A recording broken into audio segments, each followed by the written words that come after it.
behalf of McDonald's and our team here in Harrison, I would like to present to you the $1 million.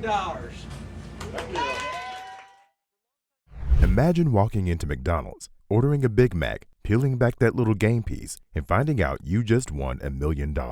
A dream come true, right?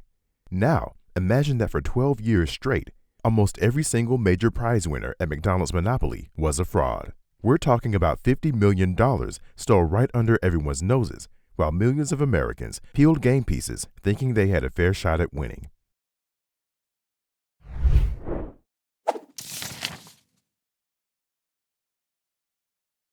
This is the story of Jerry Jacobson, the man who rigged the biggest fast food promotion in history, and how he turned a family-friendly game into a criminal empire that fooled McDonald's, the FBI, and nearly everyone who ever played. This fraud was so brilliant, so perfectly hidden in plain sight, that it went undetected for over a decade. The scam involved everything from the Italian mafia to strip club owners, from a parole officer to a church deacon, and even a drug trafficker. And it all centered around one man with access to the one thing everyone wanted, those little game pieces. By the end of this video, you'll understand exactly how this scam worked, why it was nearly impossible to detect, and how a mysterious tip from an anonymous informant finally brought down one of the most elaborate fraud schemes in American corporate history. Because what happened at McDonald's Monopoly wasn't just a simple theft, it was a masterclass in manipulation, deception, and greed that changed how corporations run their promotions forever. This is how the McDonald's Monopoly scam hid in plain sight. We're talking cash prizes of $10,000 to $200,000. And in total, Uncle Jerry and his network effectively stole $24 million from McDonald's. Before we dive into how the scam worked, we need to understand why McDonald's Monopoly was such a massive deal in the first place. McDonald's Monopoly launched in 1987, and it quickly became one of the most successful promotional campaigns in fast food history. The concept was simple yet brilliant. Every time you bought certain menu items, you'd get game pieces that corresponded to properties on a Monopoly board, just like the classic board game. Collect all the properties in a color group, and you could win prizes ranging from free food to cars, vacations, and the grand prize, $1 million in cash. The promotion was an instant hit. Sales skyrocketed during Monopoly season. People would buy extra food just to get more game pieces. Families would trade pieces with each other. Online forums dedicated to trading Monopoly pieces appeared across the internet. McDonald's knew they had struck gold. By the mid-1990s, the Monopoly promotion was generating hundreds of millions of additional revenue every time it ran. The company invested heavily in advertising, plastering commercials across TV networks, showing real winners celebrating their prizes. But here's the thing that made Monopoly so addictive: the illusion of almost winning. You see, McDonald's didn't make every property equally rare.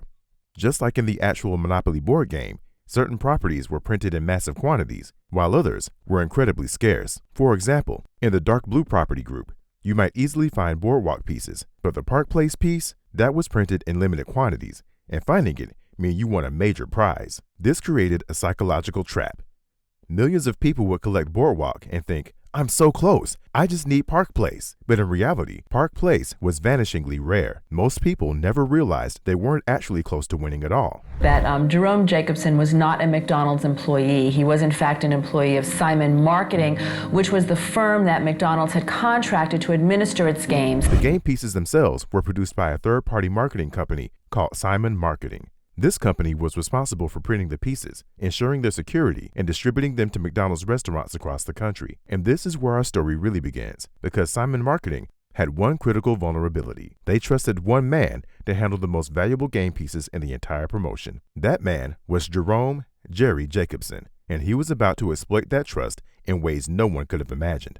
Jerry Jacobson didn't start out as a criminal mastermind. In fact, his life story reads like that of an everyday American trying to make it. Born in 1943, Jerry served as a police officer in Hollywood, Florida during the 1970s.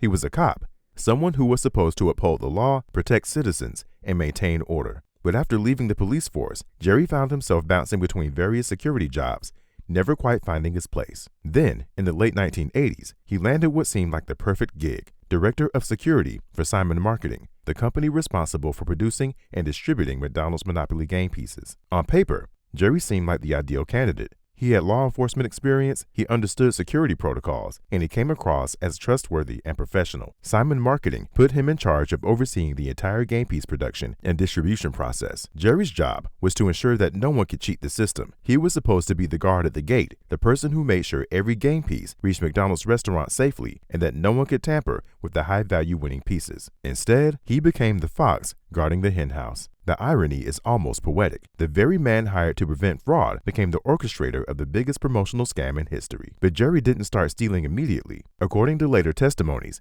he spent his first few years legitimately doing his job, learning every detail of how the system worked, identifying every weakness, and understanding exactly where the vulnerabilities were. And then, around 1989, Jerry saw his opportunity. The process worked like this. Simon Marketing would print the game pieces in a secure facility. The winning pieces, especially the high-value ones like the $1 million winners, were marked with special security features and kept in a separate locked area. Jerry, as director of security, had access to this area. He would personally oversee the packing of these pieces into tamper-proof envelopes, which would then be distributed to randomly selected McDonald's restaurants. The key word there is randomly. The whole integrity of the promotion depended on the fact that no one, not even McDonald's or Simon Marketing, knew which restaurants would receive the winning pieces. It was supposed to be completely random and impossible to predict. But Jerry figured out something crucial. If he could intercept the winning pieces before they reached the restaurants, he would control who won. And if he could control who won, he could make a fortune. The question was, how could he steal the pieces without getting caught? Jerry's scam was elegant in its simplicity, but it required careful planning and nerves of steel. Here's how it worked. During the production process, Jerry would be present when the high-value winning pieces were being packaged. As director of security, he was expected to be there, overseeing everything, making sure the process was secure. But what no one realized was that Jerry had started palming the winning pieces. He would use a simple sleight of hand technique. When no one was looking, he'd slip a winning piece into his pocket and replace it with a non-winning piece from the general production run. The security seals on the envelopes, Jerry knew how to reseal them perfectly. The tamper-proof packaging, he had access to the materials needed to make it look untouched. The beauty of Jerry's position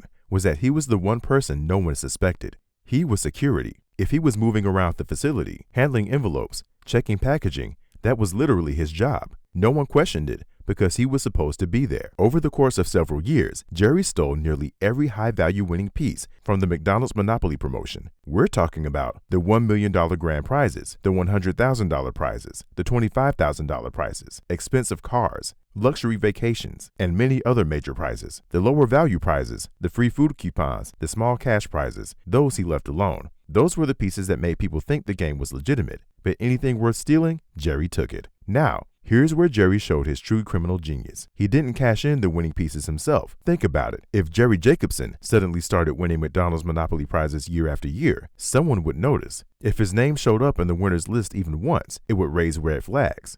Simon Marketing would investigate. McDonald's would ask questions. The whole scam would unravel immediately. Uncle Jerry Jacobson worked as a security officer, get this, for the company that distributed the winning pieces. And over the course of 12 years, from 1989 to 2001, Uncle Jerry stole high-value game pieces from the company. He then redistributed them to a network of friends and family who would turn the pieces in for major prizes.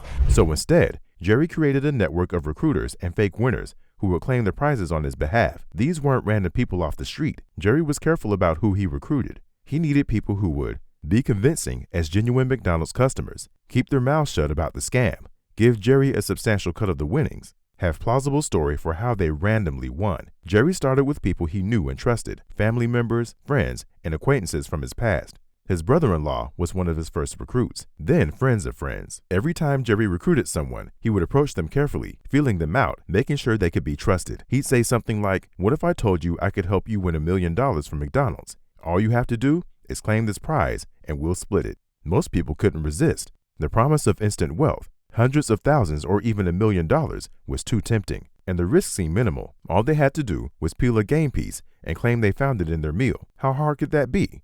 George Chandler have just won $1 million as a single father to 8-year-old Russell. I think I want a cheeseburger. We get free food. And another free sandwich. Yeah, there you go. Thanks, McDonald's. Hey. Thanks a million, McDonald's. Jerry would give them the winning piece along with detailed instructions. Wait a few weeks before claiming it. Don't do it immediately. Have a story ready about where you bought the meal. Act surprised and excited before you claim the prize. Don't tell anyone how you really got it. Give Jerry his cut after you received the money. And for nearly a decade, this system worked flawlessly. As the years went by and Jerry never got caught, he grew bolder. The network expanded from trusted friends and family to a much wider circle of people. And this is where the story truly gets wild. Jerry Colombo. Jerry Colombo. Jerry Colombo. Jerry Colombo. Jerry Colombo. Jerry partnered with a man named Gennaro Jerry Colombo, who was connected to organized crime families in New York. Colombo became one of Jerry's main recruiters, bringing in a steady stream of people who were willing to claim prizes in exchange for a cut. Through Colombo, the scam reached into some unexpected places. There was George Chandler, a convicted drug trafficker who claimed a Dodge Viper worth $60,000. When investigators asked how he could afford the taxes on such an expensive prize given his financial situation, he had no good answer. There was Michael Hoover, a strip club owner from California who won a motorhome. His claim to fame? He said he was just really lucky at McDonald's. There was Marvin Braun, who won $1 million and claimed to be a humble church deacon. What he didn't mention was his connection to Jerry Jacobson. There was even Amy Murray, a parole officer in Georgia, who won $100,000. The irony of a parole officer, someone responsible for monitoring criminals, participating in a criminal conspiracy, was not lost on federal investigators. Each of these people had a story. Each of them appeared on local news, did interviews, posed for photos with oversized checks. McDonald's will fly them to glamorous locations for prize ceremonies, featuring them in commercials and promotional materials as examples of regular people whose lives had been changed by the Monopoly game. But they were all frauds. The thing is, their stories were actually pretty good. They weren't bumbling idiots who aroused immediate suspicion. They were carefully coached by Jerry and his recruiters. They knew how to act excited. They knew what to say to reporters. They understood that the key to a good lie is keeping it simple and consistent. And McDonald's had absolutely no reason to suspect anything. The company had hired Simon Marketing specifically because they were experts in promotional security. Simon Marketing had assured McDonald's that their systems were foolproof. The game pieces had security features. The distribution was random. Everything was monitored. What McDonald's didn't know was that the person monitoring everything was the same person stealing everything. But Jerry's greed was growing. By the late 1990s, he wasn't just taking a cut of the winnings. He was demanding bigger and bigger percentages. Some recruits would hand over 50%, 60%, even 70% of their prizes to Jerry and his network. Let's do some math here. Between 1989 and 2001, Jerry Jacobson and his network stole approximately 60 high-value winning game pieces worth more than $24 million in cash and prizes. But the actual theft was much larger when you account for what McDonald's paid to run the promotion, the advertising costs, the lost faith from customers, and the damage to the brand. Estimates put the total impact at over $50 million. And it kept working year after year because Jerry had created something very clever, a self-protecting system. Everyone involved was complicit. Everyone had something to lose if the scam was exposed. No one wanted to talk because talking meant going to prison. Jerry had essentially created a criminal conspiracy bound together by mutual guilt and greed. But every empire has a weakness, and Jerry's was about to be exposed by the most unexpected person, an anonymous informant who had nothing to gain and everything to lose by coming forward. In August of 2000, the FBI's Jacksonville, Florida field office received an anonymous call. The caller refused to give their name, but told the agent on the phone something shocking. The McDonald's Monopoly game was rigged, and they knew who was behind it. At first, the FBI was skeptical. They received cranks calls all the time, people with wild conspiracy theories or personal vendettas. But this caller was different. They had specific information, names, dates, and details about how the scam worked. The anonymous tipster told the FBI to look into a recent winner from Rhode Island named Gloria Brown. She had claimed she won a Dodge Viper, but according to the informant, she wasn't a legitimate winner. The game piece had been given to her by someone connected to the fraud. The FBI assigned the case to Special Agent Doug Matthews, a dogged investigator who specialized in complex fraud cases. Matthews was intrigued but cautious. He needed to verify the information before opening a full investigation, so he started digging into Gloria Brown's story. Brown claimed she had won the Dodge Viper by finding the winning game piece at a McDonald's in Rhode Island. But when Matthews examined her background, things didn't add up. Her financial records showed that she had recently made suspicious cash payments. Phone records revealed frequent calls to people with criminal backgrounds. Matthews expanded his investigation, looking at other recent winners. And that's when patterns started emerging. Several winners had connections to the same small circle of people. Winners from completely different states who had supposedly won independently through random chance were calling the same phone numbers. Some winners had criminal records. Others had financial irregularities that didn't match their supposed luck. The more Matthews dug, the more convinced he became. The anonymous tipster was telling the truth. The McDonald's Monopoly game was rigged. But Matthews faced a problem. He didn't know how the fraud was being committed or who was ultimately behind it. He knew there were fake winners, but he didn't know how they were getting the winning game pieces. That's when the FBI decided to go undercover. They obtained wiretaps on key suspects. They conducted surveillance on people connected to the recent winners. They interviewed former employees of Simon Marketing, trying to find anyone who might know about security vulnerabilities in the system. And painstakingly, they began to piece together the puzzle. One name kept appearing in their investigation: Jerry Jacobson, Director of Security at Simon Marketing. The FBI discovered that Jacobson had personal connections to several winners. He had made unexplained trips to meet with people who later claimed prizes. His bank account showed deposits that didn't match his salary. But having suspicions wasn't enough. The FBI needed hard evidence. They needed someone on the inside to flip, to confess and testify against the others. In 2001, the FBI made their move. They approached several of the lower-level participants in the scam, people who had claimed smaller prizes and might be willing to cooperate in exchange for leniency. And it worked. One by one, people began to talk. They described how Jerry Jacobson had recruited them. They explained the system of kickbacks and payments. They provided evidence of meetings, phone calls, and cash transfers. By the summer of 2001, the FBI had enough evidence to act. They coordinated with McDonald's and Simon Marketing, who were shocked to discover that their most trusted security officer had been running a massive fraud operation right under their noses. On August 21, 2001, the FBI executed a series of coordinated raids across multiple states, arresting Jerry Jacobson and dozens of his co-conspirators. The McDonald's Monopoly scam was finally over. So here's the question that everyone asked after the arrests: how did this scam go undetected for 12 years? The answer reveals just how perfectly Jerry Jacobson had designed his fraud to hide in plain sight. First, consider the sheer scale of the McDonald's Monopoly promotion. Every year, McDonald's would print billions of game pieces, billions with a B. The vast majority of these were low-value prizes: free fries, free drinks, small discounts. These pieces were legitimate, and they flooded the market. The high-value pieces, the ones Jerry was stealing, represented a tiny fraction of the total pieces in circulation. We're talking about maybe 50 to 60 major pieces out of billions of game pieces. Finding one was supposed to be incredibly rare. So when someone claimed they won, McDonald's had no reason to be suspicious. People were supposed to win. That was the whole point of the promotion. The fact that it was rare just made it seem more special, not more suspicious. Second, Jerry had access to McDonald's internal processes and knew exactly what red flags to avoid.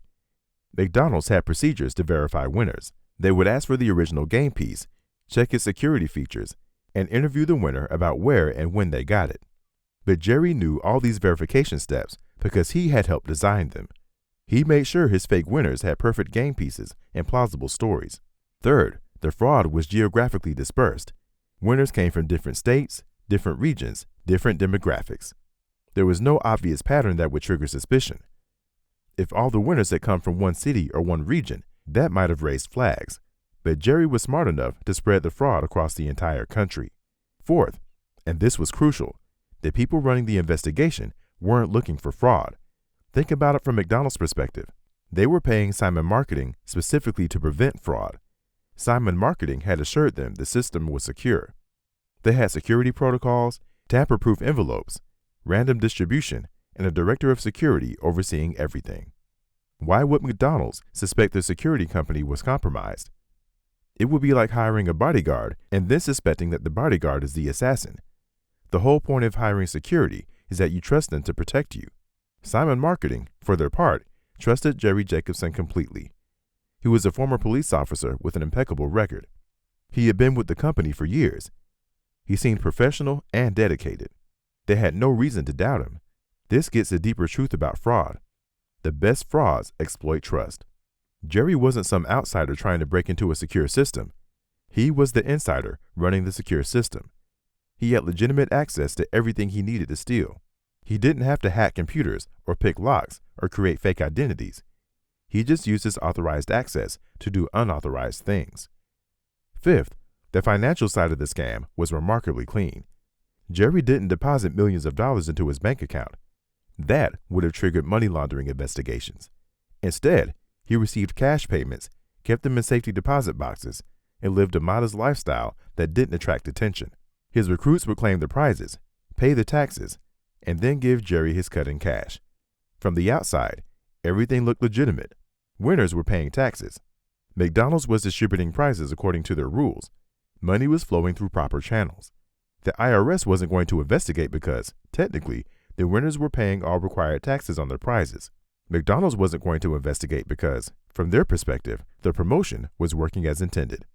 Finally, there's one more reason the scam lasted so long: pure luck. Jerry Jacobson got lucky that no one in his network had an attack of conscience and turned him in earlier. He got lucky that the FBI didn't receive that anonymous tip in 1995 instead of 2000. He got lucky that none of his recruits made a stupid mistake that exposed the operation. You ready? Let's get that million. Here we go. Come on. In crime, like in McDonald's monopoly, sometimes luck matters, and for 12 years, Jerry Jacobson was incredibly lucky, until he wasn't. When the FBI announced the arrest in August 2001, it became a massive news story. The headlines practically wrote themselves. McDonald's monopoly rigged for years. FBI busts massive fast food fraud. $1 million McDonald's scam exposed. McDonald's immediately suspended the monopoly promotion and launched an internal investigation. The company was humiliated. They had been running a rigged game for over a decade, and millions of loyal customers have been playing under false pretenses. To their credit, McDonald's acted quickly to control the damage. They issued a public apology, fired Simon Marketing, and announced they would be giving away the prizes that had been stolen as part of a new, legitimate promotion. The company also cooperated fully with the FBI investigation, turning over all records and documents. McDonald's positioned themselves as victims of the fraud, which was technically true, even though their lack of oversight had allowed it to happen. But the real drama was in the courtroom. In 2000 and 2003, Jerry Jacobson and 52 co-conspirators were indicted on charges including conspiracy to commit mail fraud, and conspiracy to obstruct justice. The evidence against them was overwhelming. The FBI had wiretaps, financial records, testimony from cooperating witnesses, and the stolen game pieces themselves. There was really no defense. Jerry Jacobson, the mastermind, pleaded guilty. He was sentenced to 37 months in federal prison, though he ended up serving only about 3 years. He was also ordered to pay restitution, even though he had already spent most of the stolen money. Many of his co-conspirators also pleaded guilty and received varying sentences. Some got probation, others got a few years in prison. The ones who cooperated with investigators and testified against others got lighter sentences. But here's what's fascinating. Despite stealing over $24 million in prizes, Jerry Jacobson's sentence was relatively light. Why? Because under federal sentencing guidelines at the time, fraud crimes were often punished less severely than violent crimes. Jerry hadn't hurt anyone physically, he had just stolen money. Some legal experts argued that this was too lenient. Others said it was appropriate for a nonviolent crime. The debate continues to this day. The victims of the fraud were an interesting question. Who exactly was harmed? Obviously, McDonald's lost money, though they were a multi-billion-dollar corporation that could absorb the loss. Simon Marketing was devastated and eventually went out of business. But what about the millions of regular customers who played McDonald's Monopoly, thinking they had a fair chance to win? They didn't lose money directly, but they had been deceived. They had spent money at McDonald's, motivated by a promotion that was rigged. Several class action lawsuits were filed against McDonald's on behalf of the customers. Most were settled out of court for undisclosed amounts. McDonald's never admitted fault, but agreed to compensate some customers and improve their promotional security. The anonymous tipster who started the investigation remained anonymous. To this day, no one publicly knows who they were or why they decided to expose the scam. Some speculate it was someone from Jerry's network who had a falling out with him. Others think it might have been someone at Simon Marketing who discovered something suspicious. Whoever they were, they changed everything with a single phone call. One of the most surreal aspects of the aftermath was that some of the fake winners tried to keep their prizes. They argued that they had legally claimed them, paid taxes on them, and therefore shouldn't have to give them back. Most of those attempts failed, but it showed the audacity of some of the participants. For Jerry Jacobson, life after prison was quiet. He moved to Georgia, lived on Social Security, and stayed out of the public eye. In interviews years later, he expressed some remorse, but also seemed to still rationalize what he had done, claiming that he had only helped people win prizes they could never have won otherwise. This logic ignored, of course, that those prizes were supposed to go to legitimate customers who would actually earn them through random chance. So what did we learn from the McDonald's Monopoly scam? First, and most obviously, trust, but verify. McDonald's trusted Simon Marketing to run a secure promotion, but they didn't independently verify that security. They assumed everything was fine because they had hired professionals to handle it. After the scandal, McDonald's completely overhauled how they ran promotions. They now use multiple independent firms to handle different aspects of their games. The people who print the game pieces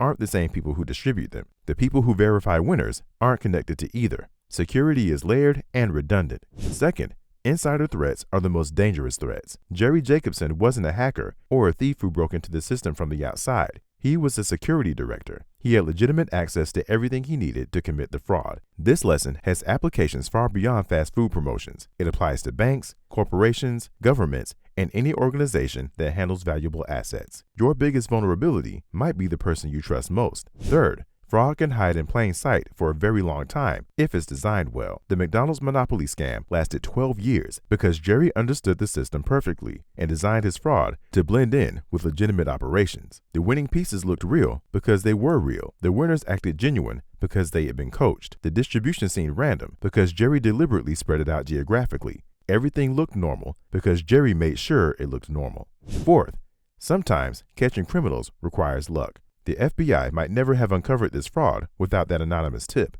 Despite being a massive, long-running conspiracy involving dozens of people, the scam might have continued for years longer if not for one person deciding to come forward. This is a sobering thought. How many other scams are happening right now that no one has reported? How many frauds are hiding in plain sight, waiting for that one whistleblower to expose them? From a psychological perspective, the scam reveals something interesting about human nature. The fake winners weren't just motivated by greed. They were motivated by the dream of easy money, the promise of getting something for nothing, of being lucky, of having their lives transformed instantly. Jerry Jacobson exploited that dream. He told people, you could be a millionaire, you just have to play along. And they did, even though they knew it was wrong, because the temptation was too strong. McDonald's Monopoly returned after the scandal, though it took several years and significant security improvements. The promotion runs periodically today, and millions still play it, peeling game pieces and hoping to win. The difference now is that it's actually fair. The security measures implemented after the scandal make it nearly impossible for anyone to rig the game. Multiple independent auditing firms verify every step of the process. Winners were thoroughly vetted. The entire operation is transparent. But the legacy of Jerry Jacobson's scam lingers. It's a reminder that even the most innocent-seeming promotion, even a family-friendly fast food game, can be corrupted by someone in a position of trust.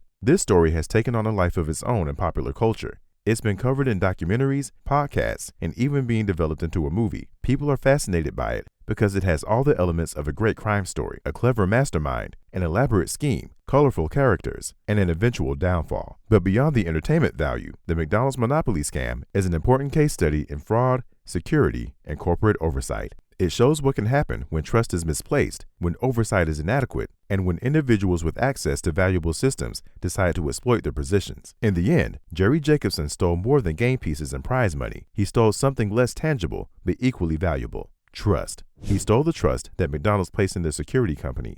He stole the trust that Simon Marketing placed in their security director. He stole the trust that millions of customers placed in the fairness of a promotional game. Building that trust took years and cost millions of dollars in new security measures, legal settlements, and damaged reputation.